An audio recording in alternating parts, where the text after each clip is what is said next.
Hey, hi, hello, ladies, gentlemen, and everybody in between. See, I know more than anyone. Actually, no, there are people who probably know it a lot more than me, but I know for a fact that living is expensive. It is hurtful. I'm a college student myself, so I still live with my parents, and even then, I'm still breaking even every month just buying food. So, I understand that it's expensive to live places, and I also understand that there are people out there that have it worse than I. I know that New Yorkers are a good example for this, and you might be like, oh, New Yorkers is such a specific thing to bring up. Well, have you read the title? That's what today's video is about. It's about a story about a guy who used a legal loophole in New York to live there for free for five years. Half a decade. Got to live there for free. I'm jealous. No, I'm not. Maybe I am. Oh, by the way, forgot to mention this in the video. JJ5, that guy on the screen right there, he's the reason I have this video topic. So full credit to him. Thank you, Resident Detective Jayakith Gamer. Okay, thank you. Get it? Go watch the video. Living in New York is expensive. Without the legal loopholes, living in New York, from what I could find on this website, can cost around $4,300 a month. I realize I said 4,300. My mom always makes fun of me for saying 4,300 or 1,200 instead of just saying 1,200.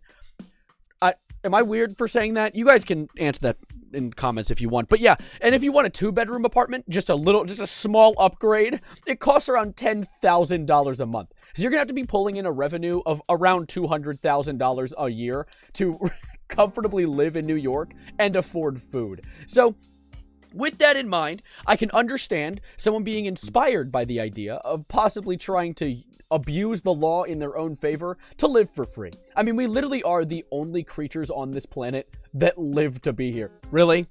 The only creatures on this planet that live to be here? Did you mean, Evan, the only creatures on this planet that pay to be here? Because I'm pretty sure all the other creatures on this planet are living to be here because that's how being here works. Anyways, go watch this illiterate creep. We've conquered this planet. We've invented technology. We made a robot that can make Will Smith eat spaghetti. And yet, for some reason, we're also the only ones on it paying to live here. Damn it. Oh, said it right the second time. God damn it. But regardless of all that, let's get into the actual story. Because what happened was, in New York, there was a man, a myth, a legend in this situation, Mickey Barretto, who had heard from his boyfriend that, hey, dude, there's a cool little legal loophole you can pull if you are in a building in New York that has been built before 1969, where you can actually request to have a 6-month lease if you are a tenant for the building. Now, that doesn't make sense. When I explain that, in my mind, I'm like, okay, so if I go to a hotel, I can request 6 more months and not have to pay for it? How does that make any sense? I don't know. It doesn't make sense to me. If we have a real estate agent in the comments somehow it can explain this, I'd appreciate it. Because the most that this article explains here says that Barretto says he moved to New York from Los Angeles when his boyfriend told him about a loophole that allows occupants of single rooms in buildings constructed before 1969 to demand a 6-month lease. Barretto claimed that he had paid for a night in the hotel, so he counted as a tenant. Which might sound familiar, because that's literally what I just said. And as you can see in the article, he was kicked out for asking for this 6-month lease. So you thought, oh, so you lied, Evan? You're coming to me and telling me you got a cool story about a guy getting to live in New York for free for 5 years, and you've lied? No, chill. Hey, we're getting there, okay? There's still the red bar's not all the way across. So what happened was, he did get kicked out. They were like, no, you freak, you fraud, get the hell out of my goddamn hotel. I'm not going to give you a 6-month lease. And so he's like, okay, buddy. And just like any classic Karen of today, he took it to court. Not the manager. He took it to court. Sorry, it's not really a Karen. Do Karens go to court? Sure, whatever. He went to court, and then the judge denied him. So then he went a second level up and went to the Supreme Court, to which the Supreme Court was like, okay, you know what? Just give the dude a damn key. Let him live there. He has the room. Like, whatever. You denied him, and it's the law. I guess he gets this room now. Hi, Editor Evan coming in one more time to sweep up the dirty dishes this guy left behind. Sweep up the dirty... Regardless, I missed one vital detail that makes this situation 10 times funnier, and it's that he didn't just win this Supreme Court battle, like, because the judges got tired of him complaining, and they were like, oh, fine, just let him have it. This is also because the lawyers for the team defending the building just didn't arrive. They slept in past their alarm or something. So this guy won this entire case. This is off the chain of events that this entire video is about, off of the graces of Lady Luck alone. That is absolutely absurd and makes it so much funnier that this all happened in the first place. So he got to keep the room in the hotel. And not just any hotel. This hotel is the New Yorker, which allow me to look up a good image of the New Yorker hotel. Oh, thanks, Google, for doxing me. All right, let's not show you that. All right. This is the New Yorker. It's a classic, which you've probably seen images of before, considering it says New York on it. So immediately people are like, oh, that's the city I'm in. That's the place that I'm at right now. Whoa! And so it's a popular hotel. I mean, it has, I think, over 1,000 rooms in it, which is absurd. And not really, actually. You're in New York. That's probably like maybe a street's worth of people. But still, so he got into a pretty popular hotel. And I find it funny because that's a goofy story in itself, but it keeps getting stranger from there because I shit you not, this situation ends with him getting in a fight with a South Korean church. What? Who, what, when, where, why? Okay, so let me explain. Let's break it down. So now we have our boy Barretto, who has gone through all the legal loopholes to get himself a free room to live in for 5 years. He gets to live in it for 5 years. I would stop there. I've caught the W upon W's, what every human being has always wanted, a place to settle down and live in. And he got himself a sick-ass room in an old-ass New York hotel. That's awesome. You've caught a W upon W's. And he decided to take that W and stretch it just too far. Because he then uploaded a deed to the city website saying that he, the man, the myth, the Barretto, owns the entire New Yorker building. Now, I don't know about this, chat. I don't know about this, but I don't think the legal loophole will get him out of this one. The whole thing? For why? What are you going to do with the whole goddamn building? To the point that he even tried to make some of his fellow, tenants pay rent to him. What the hell kind of overplay is this? This isn't checkers. You can't just make yourself the king. What is going on here? Well, I figured out what's going on. That was a rhetorical question. Come on, guys. So apparently, he was trying to square up on the people who own the New Yorker building. This is actually a deeper meaning than just him trying to get a free place to live. So the New Yorker was bought in 1976 by a group called the Unification of World Christianity Church.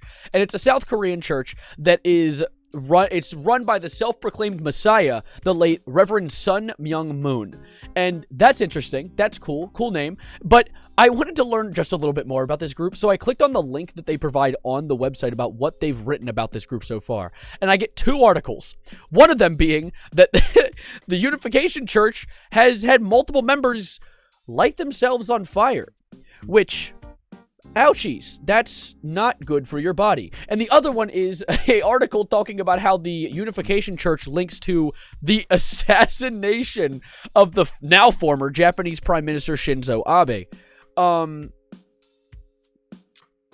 Okay, so this seems like a very stable group. This seems like a good group to be owning a hotel in New York. And so I can tell where he's trying to attack them. He also apparently wants to attack them because they have ties to North Korea.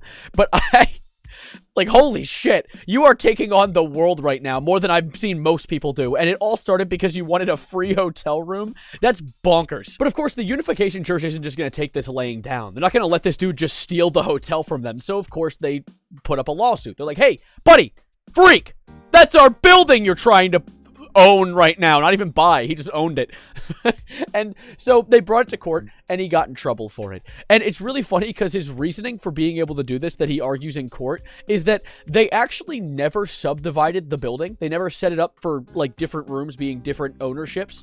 And so when they gave him possession of the room, they indirectly, technically gave him possession of the whole goddamn thing. Which, my God, this is such a poorly set up law system. How can a law system that runs a country with 300, almost 400 million people have loopholes this massive that you could steal an entire hotel in one of the most populated cities in the country?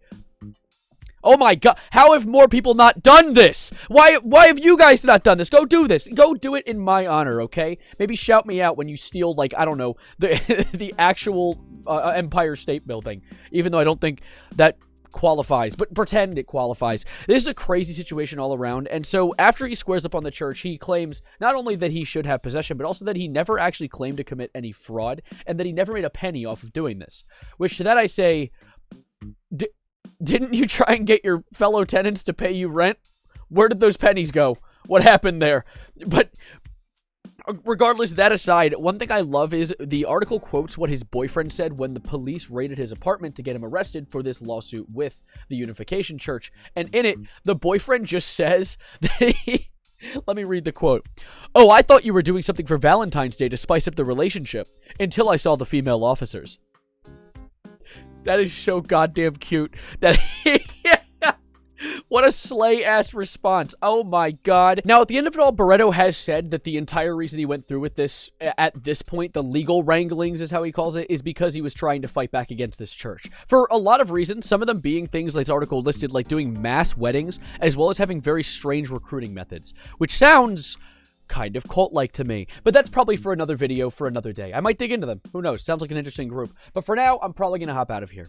As of right now, Barreto is not in prison. He's going to be due back in court around May 1st. And he was going to have to pay bail, but the judge was like, this guy's chill as hell. You know what? Just do your thing, king. And so he's doing his thing. And we're going to see what happens next when the next court case comes around in May. But for now, I'm going to be hitting the road. I'm going to be doing my thing, as they say in the business. So thank you guys for being here. Thank you for being absolutely amazing. Subscribe if you were new, and like the video if you liked it.